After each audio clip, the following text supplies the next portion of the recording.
Let's arrange that.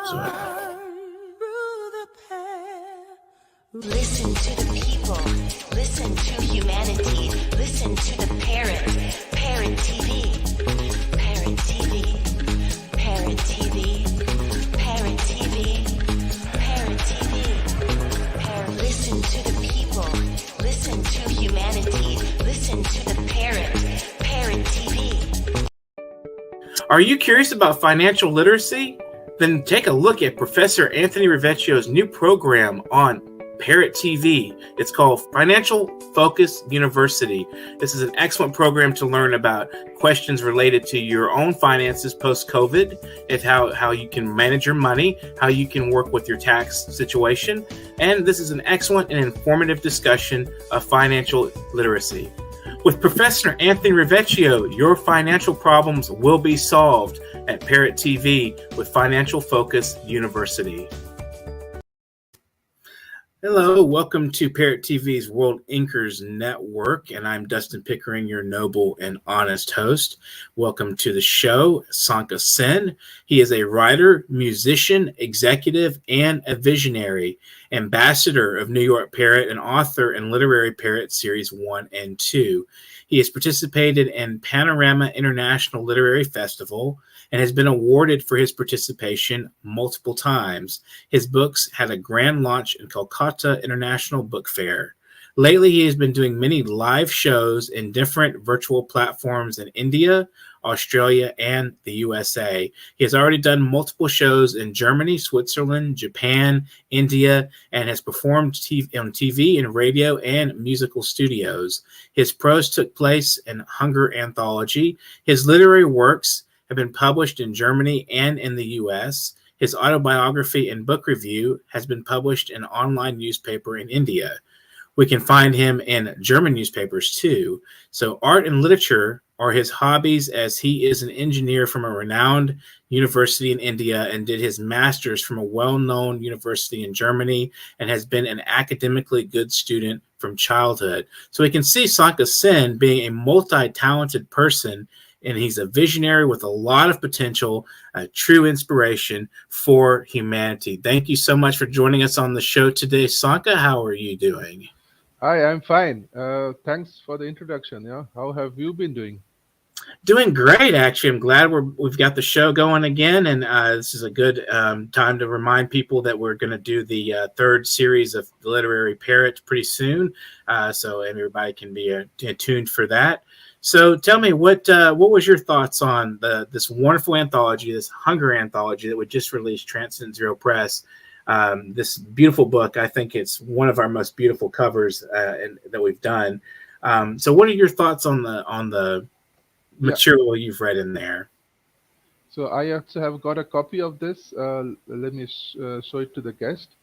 I think if you have seen in my Facebook posts, I had just recently done kind of a Facebook live show with German well-known faces here in Germany, and I presented this book as well, and astoundingly that the response were really very good. I mean, the topic hunger is actually a global topic, and there were people, although they're born and brought up in Europe, but they have some connections to different parts of different parts of the globe, and they also know the importance of hunger. And I mean, this has really given a real good advertisement to the people, and the cover of the book is really magnificent.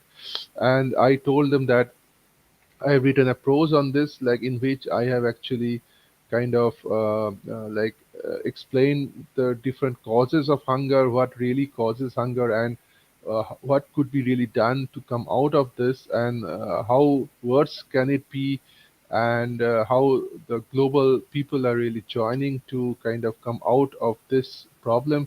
I mean, we don't want children or any other old people or any other people to really go through this malnutrition phase, and because it's really very sad for people to see, and also we don't want it also to come to our families, to our friends at all. We don't want to hear this. It's such a like a dangerous kind of situation. So we also don't want that any person, even though we don't know him, sitting across the globe, also goes through this phase of hunger. And like I would like to kind of extend my humanitarian hands in offering any kind of help, may it be literature work or music or any other art and culture activities, to provide some peace and happiness for people going through this. And this part actually has come up really well in Germany as well, to the in the show that I mean, in the current phase through which we are going, like we have Corona issues, we have this war issues, and I'm definitely sure that people who have never really planned for such kind of situations have really quickly come up into a situation where they don't have any food, they don't have clothes, don't have their homes, so they have kind of quickly slipped into a level of poverty.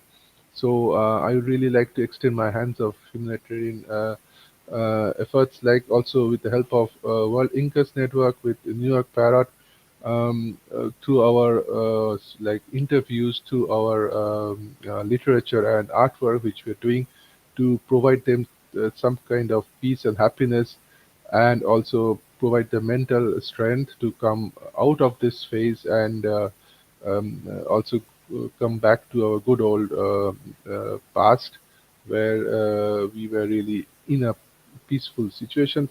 And I hope this phase really goes out. And as I said, that the book really attracted a lot of audience in Germany, as I did a live show, like in a lake, if you have seen the photos.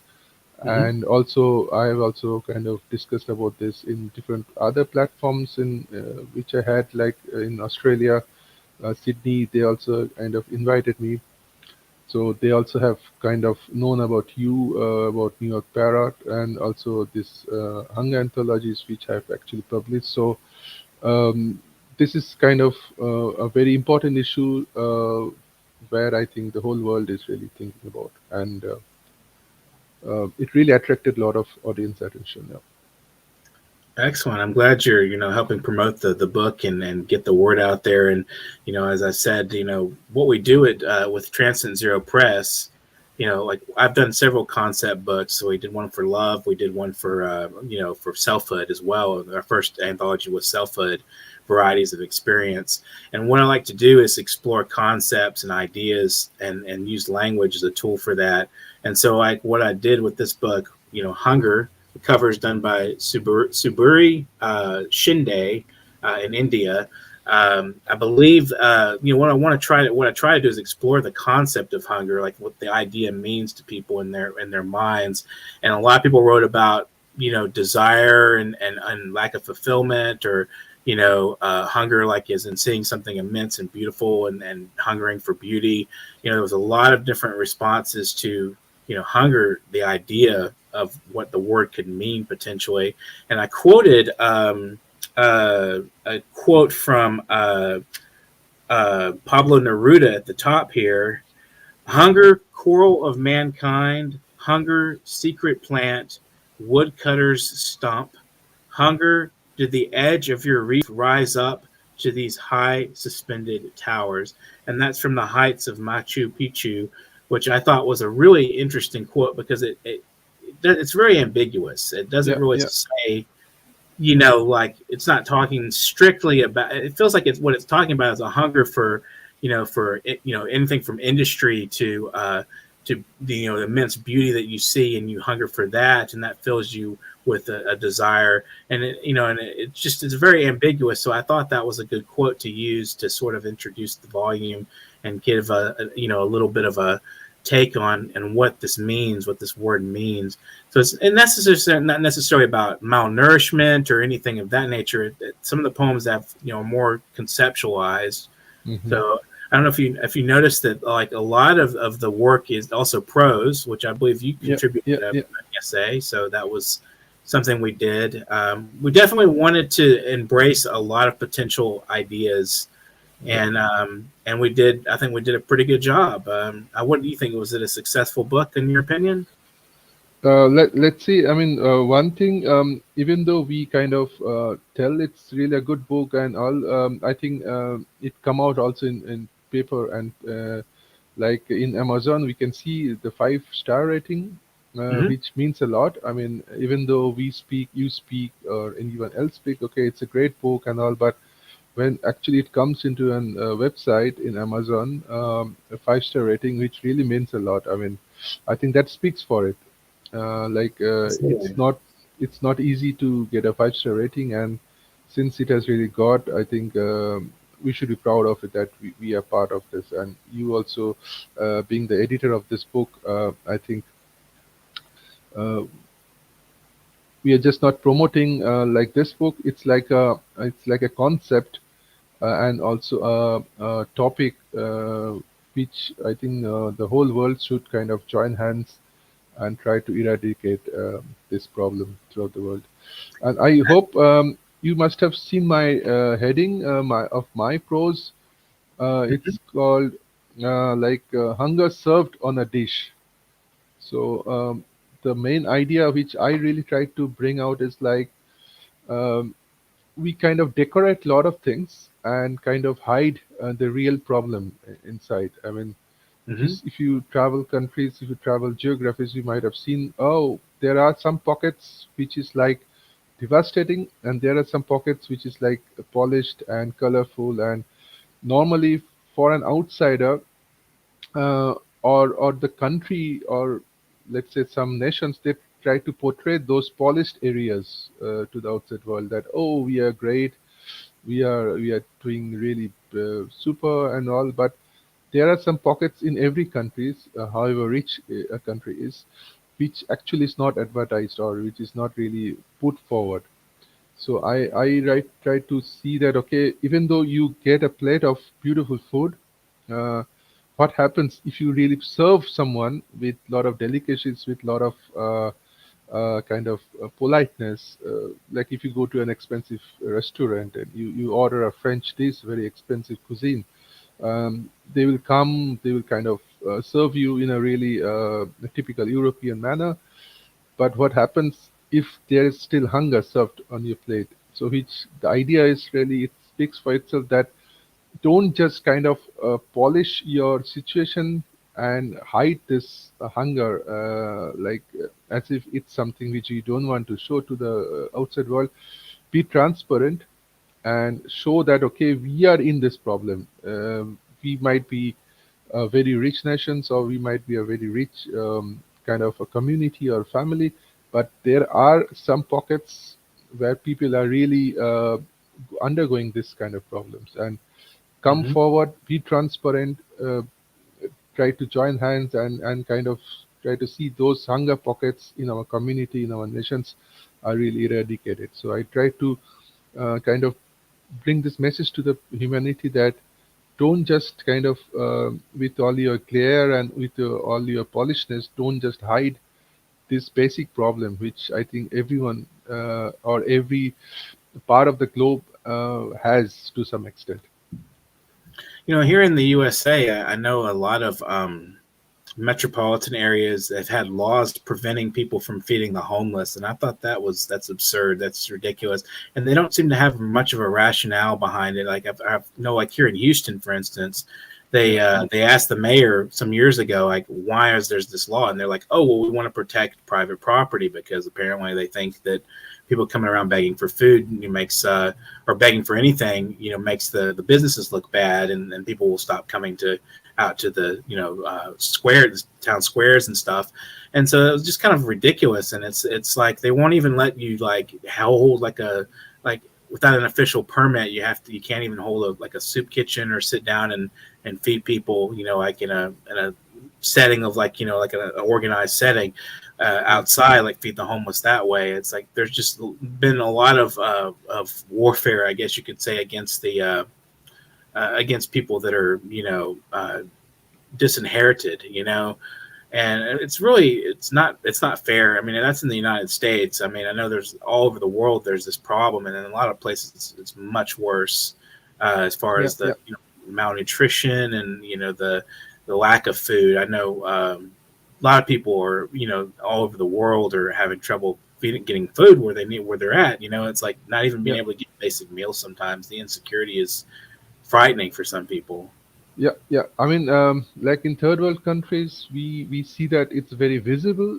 We see that it's like Hmm. whenever you travel or you land, you kind of see it. It's there. It's everywhere, or it's at some pocket. They try to kind of also kind of indirectly get you out of these pockets. But in developed countries, or it's more dangerous because here the living cost of living is also very high, and Hmm. for people who couldn't manage to really get a good livelihood, they can quickly slip into this problem. And although it looks like, oh, it's a developed nation, so nobody's really suffering from hunger here, but Hmm. like that's even more dangerous, I think, which is not visible. Once you land in a in a developed nation, you see all these big buildings shining like roads and the lightings, but there the hunger is somewhere hidden, and for those people it's tremendous difficult because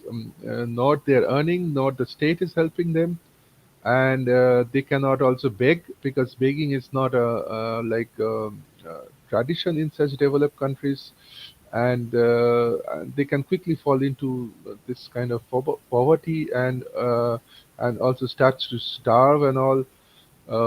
So I think although it's not visible in developed nations, but it's more dangerous for people who really fall into such kind of situations. As you mentioned, Hmm. if the state says no, we just give up at this point, we cannot help more. Then what should those people really do who have really lost the ability to work and are also physically disabled, psychologically also? Suddenly, if the state doesn't kind of support them, they can quickly fall into this situation. So And I think the pandemic has worsened a lot of this. Is people they're unemployed. yeah, There's so many yeah, yeah, problems that have been. I wrote about this for a Borderless Journal some time ago. Pandemic Packs Aside was my essay. If anybody wants to look that up, about some of the other alternative problems that are not being addressed, like everything from domestic violence to suicide, drug addictions are on the high yes, or higher up, like just general misery because people were not able to be productive and do anything, and they're sitting at yeah, home yeah, or they're sitting on the streets and there's just nothing, no work, and that was I think that's going to improve a little bit gradually, but I think we've been hit pretty hard by the pandemic as far yes, as yes. basic life issues. I mean, some of us have been lucky and been maintained a pretty good status, but a lot of people haven't been so fortunate. It depends upon the work culture where you are in. Actually, for you and me, might be we fall into this very less percentage of categories, like say 2% or 3% of the global populations, where we can really go along with this digital transformation.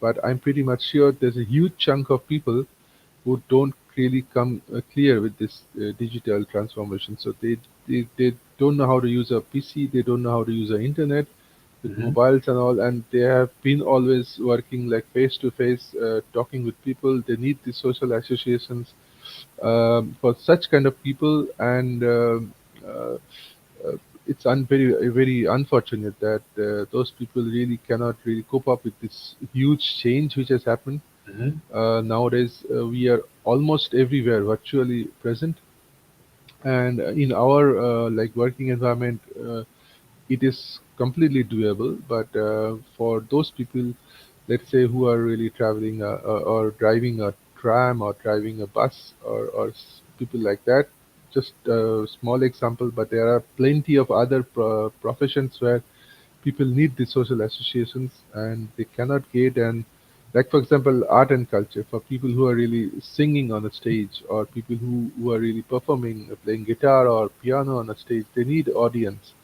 Hmm. So Absolutely. to what extent they can do everything live shows and also, they are really I mean really hard, they're really hit by this pandemic, and they're somehow going along, but still I think those associations is really needed. And for example, for DJs, these disco jockeys, they need people, they need clubs for people to come and dance and mix with each other. These restaurants, these gastronomy areas where you need associations. So in cinema halls, we need people sitting next to each other and watching the movie. So they are really hit hard. I really wish this digital transformations can really bring us close, although we are physically apart, but mentally we are kind of tied with each other. And I think um, that's the big challenge which we need to see how everything electronically will really happen, and how we can educate those people. Um, and everybody is not of the same level of understanding that we have to accept. And for people who really cannot understand these digital transformations, how we can really train them, guide them, and come up to a level so that at least minimum things they can do and to get their livelihood and get along with this new global transformation which is happening. We're going to take a brief break and we'll come right back with some of your work, especially the hunger essay that we have in the volume of the book. Sure. So, watching World Inkers Network, we're going to just take a look at this wonderful commercial break. Be right back. Thank you.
Watching the New York Parrot TV, the voice for humanity. Welcome back to World Inkers Network. I'm Dustin Pickering, and today we have Sankha Sen. He's going to read us some of his work from the Hunger Anthology as presented here. This book is available on Amazon for $8.99. If you want to take a look, guys out there watching right now, just take a look at this book. It's wonderful. The cover is beautiful. So, Sankha, go ahead and, if you want to read the piece or a part of the piece from this anthology, feel free. I'd love to hear it. I'll just read like the last two stanzas of it. Okay. Hunger is man-made, and there are ways to eradicate it. When there is a will, there is a way. Why can't the world join hands in eradicating poverty? Why shouldn't resources be made accessible to all? It is not at all difficult to provide employment opportunities and guarantee a minimum livelihood to the poor. We as mankind have the social responsibility in eradicating poverty from this planet. People in need of protection should be identified and should be offered more protection.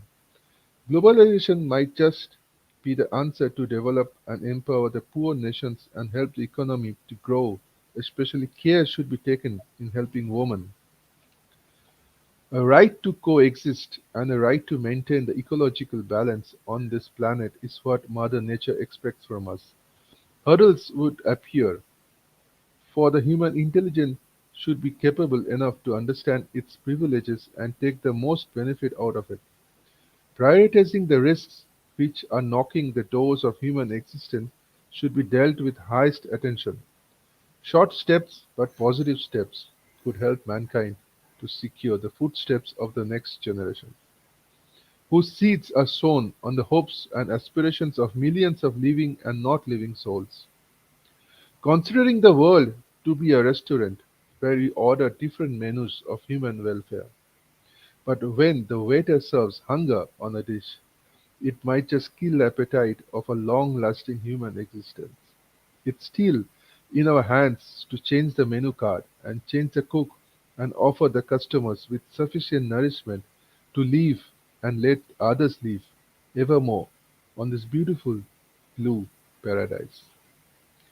Hunger served on a dish, social inequality be the reason for this. Nothing is lost yet, nothing is extinct yet. Social integration may bring us all closer. Hurdles will never be over. Unity in diversity can bind us all together to serve all a basic meal ever after. Thank you. And thank you. That's excellent. Some points made there that are, I think, very true concerning economics and eradicating poverty. Thank Yeah. you so much for the piece. And that's in Hunger. This book is available on Amazon. That's $8.99, as I said earlier, and anybody can get a copy. And the money that the royalties we gather from this book go to helping hungry individuals, people in need, personal contacts of mine who are in need of food right now and facing some severe food insecurity issues. I plan to donate all the royalties to them. So I want to make sure everyone's aware of this. When you buy this book, you get a great piece of literature, an excellent volume with a beautiful cover, as well as helping some people out who are indefinitely in need right now. So would you like to read anything else for us, or Yes, I would another just like piece? to read one more poem from this, by Pat Connor's Prisoner. Okay. It's page 31 of this book, Hunger Anthology. I have lost my voice. The only word I have ever felt beating in my heart, echoing through my mind, has been taken from me. The other prisoners hiss and whisper the words. The broken hearted cannot say out loud and leave me in solitary silence. But I know why. They don't understand the burden I am bound to carry and must keep hidden deep inside. This burden keeps me alive. It gives me passion and purpose, and is the only thing I have which is real. If this were trapped in my throat, found daylight at the tip of my tongue, I would sing and shout, laugh and cry, and my sentence would be complete.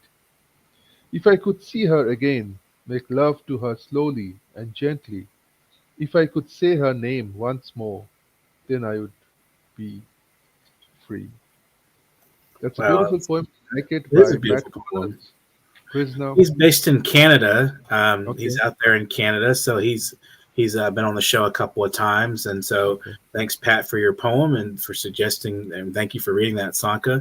So, what are your plans in the future for your artistic endeavors and your plan? What do you have anything lined up? Any new events coming up or anything like that? Yes, as I mentioned, now there are a couple of events happening from India and Australia, and also with you all in United States. And since I have been participated in this international as a Panorama International Literature Festival, they have been going on kind of awarding me with a lot of certificates. You must have seen my Facebook posts Hmm. because of this participation. Because as you can see that I think they are telling that this is like no, there are a limited amount of participants who really get selected to provide their work here, and with God's grace and with all your inspirations, I was kind of selected there, and I could present my poetry there. And I think the YouTube link is also shared in my Facebook page. Hmm. And I feel kind of really honored and also humbled equally to be part of this prestigious show, and which is also kind of working with the objectives of United Nations, UNESCO, Hmm. and UNICEF. And this really kind of combines my vision of extending a humanitarian hand for the humanity, because like also I've been associated with small units in Germany where we can provide some aids to people in India, like for example, if they have been hit by a very hard tornado or storm, their houses are washed away. Like for example, if tsunami comes, they are really all the shores are washed out, and this corona has really made a lot of people poor, and they have lost their jobs. They because most of the people, they are not working in a secure environment. They are like working on a daily basis. Once they get money, they work on that. But those kind of people, they have not no future, no kind of plans for their futures. So we try to see how we can provide help to them. Hmm. And I wish, like through this book, Hunger, as you said, it's really a very noble cause. That this money will go to those people who really needs this money Hmm. urgently. I feel that my aspirations, my dream of helping those needy hands fulfilled, and I feel that that's one dream of mine is really complete. Yeah. Excellent. I think it's wonderful that you were involved in the book, and I was really pleased to bring it out. And you know, there's just so much suffering in the world, but there's also positive. I mean, we have the arts, we have the Yes. humanities out there presenting beauty to the world and giving new meaning. I think that I'm looking forward to seeing the sort of not too distant future where some of this recovery happens and we see that people are able to get back on their feet and get Yes. into a better mode of being and hopefully see a world that's much less gray than it is today. Yeah. So Yeah. So, yeah. but I also see that if you're in pain and misery, let's say you can go to a doctor, you can get a medicine, but there's Hmm. no medicine for your mind. Right. So you can be totally fit, unhealthy, but still you are sick in mind, and that exactly I really try to kind of put my hands into and say that okay, if I can. Bring some pleasure, some happiness, some peace in people's mind through my literary work, through my music. I think then I'm playing a vital role equally as a medical doctor Hmm. in giving him psychological support and telling that okay, maybe you are sad today, but don't worry. Read these poems, read these books, hear this music, Hmm. and forget everything and fulfill your mind with positivity. There's always something to look for. Like life is a beautiful gift of God, and Hmm. try to move forward. Have this positivity alive in you, and then I think he will have a totally different attitude for himself, I think. And this has really helped me, and this is also I think is helping huge amount of people. Why this art and culture and music is really till now it is like one of the biggest attractive areas for people, because let's say uh, we try to uh, like live in our present day. Okay, there's past, there's future, but we want to make our present time entertaining.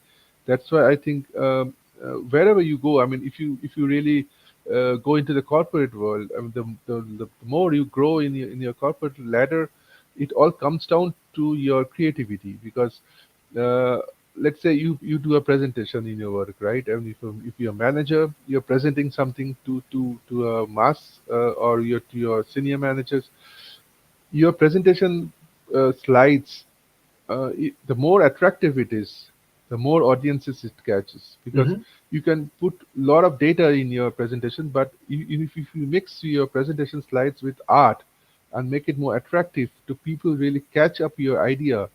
Like Mhm. I've seen a lot of like TED talks and a lot of presentations happening. Mhm. The moment you make your like work catchy and get people's attention, and how you can make it, because if you mix art with your work, it becomes definitely attractive. And I think at highest level, to every profession there is a creativity required, and the more creative you are, I mean, if I talk like financially, you can earn even more compared to a person who is less creative. I mean, you can be equally qualified, you can be educated, you can be highly experienced, but if you have this talent of creativity inside you, you will really have a better edge over the others.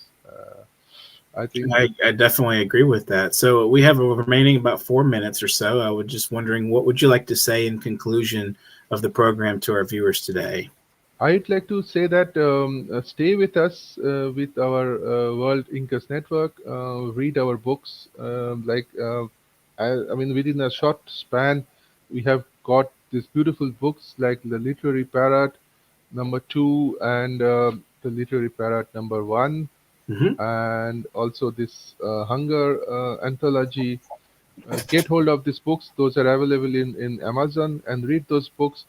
And I think feel yourself with the pleasure and peace, and understand the different poems. And I think this will provide a lot of happiness. And still, I'm also putting my work, personal work, Hmm. also here in collection of feelings. This is a book like a trilingual book having literary works in English and Bengali and German language, and this is like my first book, which is also a bilingual book having works in English and Bengali language. Get hold of these books, and I Hmm. also keep on sharing music also in Facebook and also in World Inkers Network. Listen to the music, be happy, and don't worry about your future. Things will be good. Be positive, and I think everything will be fine. So would you like to say hello or give any shout outs or say thank you to any friends, family, Yeah, fans, supporters? yeah. I would like to thank my relatives staying in the United States, and I want to also thank my relatives in India, and also my friends and colleagues in Germany and elsewhere, my fans in Australia and in Bangladesh, and also my colleagues in Japan and Switzerland. All of you, be happy, take care of your lives, and we hope to catch with you very soon. Yeah. Well, thank you so much, Sanka, for being on the show today. And we had an excellent talk about the Hunger Anthology. If you guys want to donate some money to this wonderful endeavor of World Inkers Network, we have a PayPal. It's paypal.me/nyparrot. paypal.me/nyparrot. If you want to be a guest on the show, we'd love to have you. So please be in contact with me, Dustin Pickering, at literary corner at newyorkparrot.com. Send a bio in the paragraph form in third person and a headshot, and we'll get you scheduled on a day that we feel that you and I can be comfortable with, that we'll work with your schedule, in other words. So we'll be more than happy to work around any time zone issues or any personal conflicts you have in your scheduling. We'll work around that. So don't be afraid to contact me, Dustin Pickering, at literary corner at newyorkparrot.com. We're also preparing the Series 3 anthology pretty soon here, and I also want to announce March 20th at 11 a.m. Central Standard Time. There will be an excellent poetry panel on poetry and healing with some Gambian poets as well as some American and Indian poets. Several people were invited. We have 4 people, including Wang Ping and Suchasmita Ghoshal, ZM Wise. Many others will be invited to read and feature at this event. So that'll be on March 20th at 11 a.m. Central Standard Time. If you guys want to put that on your calendars, we'd love to see you there. to view this program. It'll be an excellent talk, an excellent discussion. So please feel free to be invited to this program. And again, just thank you. Subscribe, like, share, and comment. And remember that we want to hear from you, and we would love to have you as a subscriber to our channel. So thank you very much for viewing. And if you're lacking inspiration today, just remember, all you got to do is sit down and get to writing. World Inkers Monthly Magazine is a fine source for your literary interests. It's an all-source magazine with poetry, prose, and essays and articles, as well as interviews. It's all full-color art and photography from a variety of voices and artists. You will find this magazine entertaining. This is an all-purpose readership, and we are looking for new voices. This sleek, full-color edition of World Inkers Monthly Magazine will be something pleasant for your eyes as well as for your mind. And we're looking for authors for one book promotion in the magazine. If you're a business, we want to promote your business. You may submit your book reviews, your academic or non-academic articles on the humanities and the arts, as well as your literary writing and creative output.